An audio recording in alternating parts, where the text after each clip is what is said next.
This episode features highlights from the Equality, Diversity, Opportunity webinar, hosted by Sinead Fox-Hamilton and Michael Wall. In this episode, we hear from Cherie Acheson, Global Director of Diversity, Equity and Inclusion at Peakon.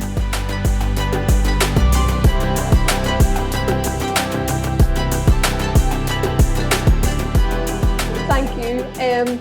Like Kate said, we're in an environment right now where we should have been, but we must do more and we must do it better. I'm going to take you through some helpful, actionable tips on being an actionable ally. You can get me at @Nirashika on Twitter. And I'm also currently writing a book with Kogan Page, which is out next year, which delves into all of this stuff in much more detail. Before we actually talk about how to be an ally, I want to talk about what an ally actually is. Now, maybe you've heard this term before, or maybe you have your own understanding of it. But what an ally is someone that is actively and proactively involved in promoting to aspire to change the culture of inclusion around really, really intentional, positive, and mainly conscious efforts that benefit people as a whole. Now, what that means is that you are actively spending the time understanding the things that you do, the things that people around you do, the things your organization does that may or may not perpetuate harm to other people. Now, I want you to think about allyship as intersectional. Now, intersectionality is talking about the different identifiers or things that we may identify with. For me, example, I am a woman of color from a poor economic background, and that has shaped the privileges and advantages and disadvantages that I have in the world today. Now, allyship is intersectional too. So, for example, white women can be allies to people of color. Heterosexual people can be allies to the LGBT plus community. Able-bodied people can be allies to disabled people, and so on and so forth. And it's really important that you understand that level of privilege in yourself. You go on that journey to really think about what is it that I can do? What should I be doing? And how do I do it without centering myself? And that's the main thing here. Allyship is not about what you get out of this. It is a lifelong process of you building relationships of trust, consistency, and accountability with the groups of people that you're trying to help. And it is not self-defined. So you don't just claim that you're an ally. It's up to the people that you are actually trying to help to recognize that within the process. Now, it is ultimately an opportunity to really grow and learn about yourself. Now, I want to take you through 5 quick tips. I have a Forbes piece on this as well if you want to delve into it more. But to be an ally, we must actively lift people up by advocating for them. Now, what that means is if you're in leadership, if you're in meetings that are influential, that you're actively talking about those people that are not in the rooms. We know for the most part, those in senior leadership and middle management are white, are identify as men, and are heterosexual, and usually a cross-section of those 3 things. Now, how are we advocating for those that are not in those rooms yet, that have the ability to be high potential or have the ability to share their successes? The key point here as well is we have to understand that we don't view venting as a personal attack. It's very easy to feel defensive when someone says, oh, I just don't get this. Why can't I do this? The whole thing is against me and it's not fair. And you have been promoted, for example, but this isn't about you. This is about systems that actively are not working for everyone. We can see from the data that systems are not fair. An example of that is studies in the US, for example, where we see the darker your skin color in comparison to lighter skin counterparts for Black people, the heavier your prison sentence for the same crimes. Now, you have to think about what that means when you're talking about venting and other opportunities here. Sharing growth opportunities with others. This is a really big part of allyship because growth opportunities allow people to showcase their skill set.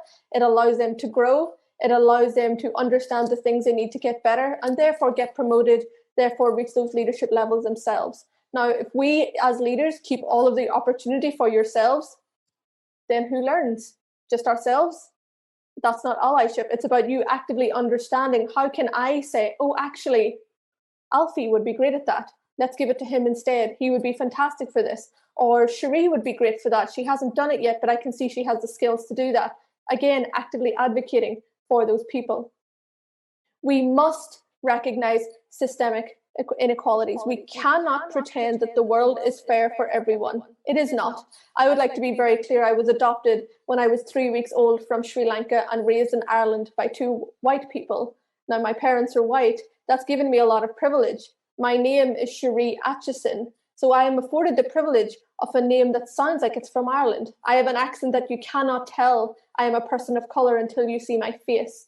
Now, that means that there are a lot of things that play in my favour here, because there are systemic inequalities against Black and brown people, against women, and so on and so forth. And we must realise the impact of microaggressions. Now, microaggressions are the things that might seem quite small to you, but continuously happen over and over again, such as the misgendering of people, such as making comments about people that are disabled being lazy, such as the mispronunciation of people's names, etc. And it's really important that you understand, if you do not experience those, that is privilege. And you can call that out when you see that happening, when you see people making jokes at the expense of others that are underrepresented, saying, actually, we don't do that here. That's not funny, and we don't do it, and you step in as an ally. A big piece here is believing underrepresented people's experiences. It is very easy to think that these things do not happen because you don't have to witness them, or they're not around you. Kate touched on it in her intro around being surprised, for example, that different people had experienced discrimination. But the point is, she was surprised, but she believed it, and she understands what's happening, and she's spending the time to understand that. It's very easy to say when, for example, when we're talking about Black people right now, to say, oh, that didn't happen because you're Black, or you weren't stopped by the police because you're Black, it's because of X, Y, Z. It's really important here to understand what people are telling you and believe those experiences, because they are their lived experiences. Now, you can have discussions around this, but you must understand the priority here is the people being affected. And most importantly, like I said, this is a cycle here. We're continuously listening, understanding, supporting these people, self-reflecting. This is key, because you will get things wrong. We're all human. Nobody is right all of the time, as much as we might like to pretend that we are. But the point is that we self-reflect here and we change. Oh, I made a mistake. I'm really sorry. That won't happen again. For me, this is really important here. I deliver a lot of training on this, and it is a consistent process that we must be willing to go on. And I hope you find that useful. Quite often I do a lot of these sessions, and I usually shout out a charity, and it's really important to me. Now, we're in the middle of, for example, the impact of the pandemic right now, and we've seen a huge impact, for example, on homeless people.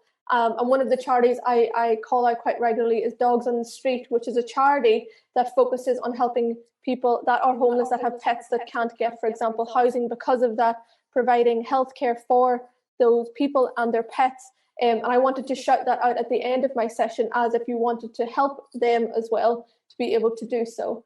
I am at Neerashika on Twitter if you have anything else outside of the Q&A. And again, if you search for my work, you can find a whole lot more on this topic. But thank you very much for listening, and I hope you found it useful.